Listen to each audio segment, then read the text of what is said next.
कि कमलनाथ जी की सरकार गिराने में यदि महत्वपूर्ण भूमिका किसी की थी तो नरेंद्र मोदी जी की थी। नरेंद्र मोदी जी की थी। नमस्कार, इन खबर में आपका स्वागत है। देश में इस समय कोरोना और किसान आंदोलन को लेकर के बहुत ही कोलाहल है। इसके बाद यदि कहीं की चर्चा हो रही है तो वो है पश्चिम बंगाल, जहां पे कि अगले साल चुनाव है 5 राज्यों के साथ और बीजेपी सत्ता में आने के लिए संघर्ष कर रही है। अभी हाल के दिनों में जब बीजेपी के अध्यक्ष जेपी नड्डा वहाँ गए थे तो उनके काफिले पे पथराव हुआ था, जिसमें वहाँ के प्रभारी जो महासचिव है कैलाश विजयवर्गीय वो चोटिल भी हो गए थे। उसको लेकर काफ़ी तूफान मचा, राज्यपाल ने, गृह मंत्रालय ने जवाब तलब किया वगैरह वगैरह।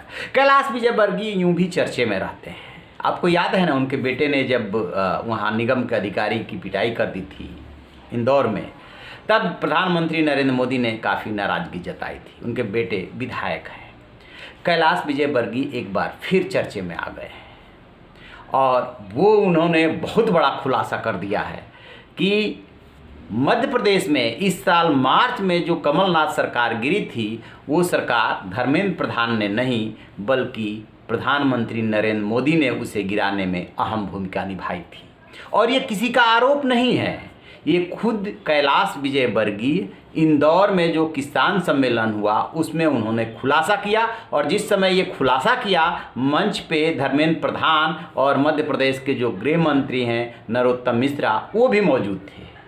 सुन लीजिए, पहले वीडियो सुनिए। के पीछे की बात कर रहा हूं, आप किसी को बताना मत। मैंने आज तक किसी को नहीं बताई, पहली बार इस मंच पे बता रहा हूं कि कमलनाथ जी की सरकार गिराने में यदि महत्वपूर्ण भूमिका किसी की थी तो नरेंद्र मोदी जी की थी, धर्मेंद्र प्रधान जी की नहीं थी। तो जैसा कि आपने सुना कि वो साफ साफ कह रहे हैं कि पहली बार इस बात का खुलासा कर रहा हूं, पहली बार आपको बता रहा हूं कि कमलनाथ की सरकार कैसे गिरी थी। और धर्मेंद्र प्रधान की तरफ इशारा करके कह रहे हैं कि इन्होंने नहीं, उस सरकार को गिराने में प्रधानमंत्री नरेंद्र मोदी ने अहम भूमिका निभाई थी। बीजेपी पर पहले से आरोप लग रहा है कि वो चुनी गई सरकारों को गिराती है, जोड़ तोड़ करती है, तोड़ फोड़ करती है। ये आरोप उस पर बहुत पहले से लग रहा है। कैलाश विजयवर्गीय की इस बयान और वीडियो को देखने के बाद कोई भी कहेगा कि जो आरोप लगते हैं उसमें दम है, उसमें सच्चाई है। इसके बाद उनके वीडियो को जो मध्य प्रदेश के कांग्रेस के प्रवक्ता हैं मिस्टर सलूजा, उन्होंने खुद ही ट्वीट किया और ट्वीट करके बताया कि ये सुन लीजिए और देख लीजिए। यही प्रयोग राजस्थान में भी करने की कोशिश की गई थी जब सचिन पायलट के नेतृत्व में जो है बगावत हुई थी। खैर वो बगावत सफल नहीं हो पाई, लेकिन मध्य प्रदेश में सफल हो गई। मध्य प्रदेश में सफल कैसे हुई थी? वो जो ज्योतिरादित्य सिंधिया हैं वो कांग्रेस से नाराज चल रहे थे क्योंकि उनको मुख्यमंत्री वहाँ बनना था, बना दिया गया कमलनाथ को। और इसके बाद भी एडमिनिस्ट्रेशन में, शासन में उनकी पूछ नहीं हो रही थी, नाराजगी स्वाभाविक है।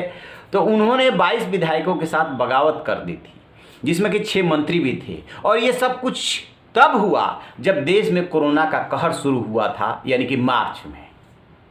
और उसी दौरान कमलनाथ सरकार गिर गई थी। वहाँ पे भी बहुत ड्रामा चला था विधायकों को लेकर के। बाद में चुनाव हुए और चुनाव में जो है बीजेपी अपने विधायकों को जिता करके ले आई और अब शिवराज सिंह चौहान वहाँ पे मुख्यमंत्री, मतलब वो सरकार गिरने के बाद ही बन गए और अब स्थिर सरकार चला रहे हैं।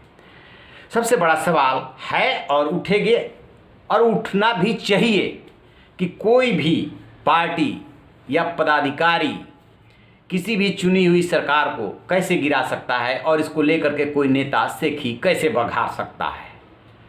तो क्या आगे चल करके पार्टी के लिए समस्या बढ़ने वाली है? क्यों? क्योंकि आप ऐसी बात कैसे बोल सकते हैं और भी सार्वजनिक रूप से? क्या कैलाश विजयवर्गीय इतनी बात भी नहीं जानते कि किसान सम्मेलन में बोल रहे हैं, सार्वजनिक रूप से बोल रहे हैं और ये बात छिपी रह जाएगी? तो जो गोवा में हुआ, जो दिग्विजय से सवाल उठाते रहे हैं, जो राजस्थान में करने की कोशिश की गई, जो महाराष्ट्र में हुआ और प्रदेशों में भी हुआ, अब उसकी सत्यता, उसकी सच्चाई की सामने लाने की डिमांड होगी। ये जो बयान है कैलाश विजयवर्गीय का, ये राजनीति में, सियासत में तूफान खड़ा करेगा। किसानों के आंदोलन को लेकर के ऑलरेडी तूफान है और उधर पश्चिम बंगाल को भी लेकर के काफ़ी हलचल है। देखते हैं कि ये सियासत कहाँ तक जाती है। तो आप रहिए न बेखबर, देखते रहिए इन खबर। Thank you. इन खबर चैनल को सब्सक्राइब करें।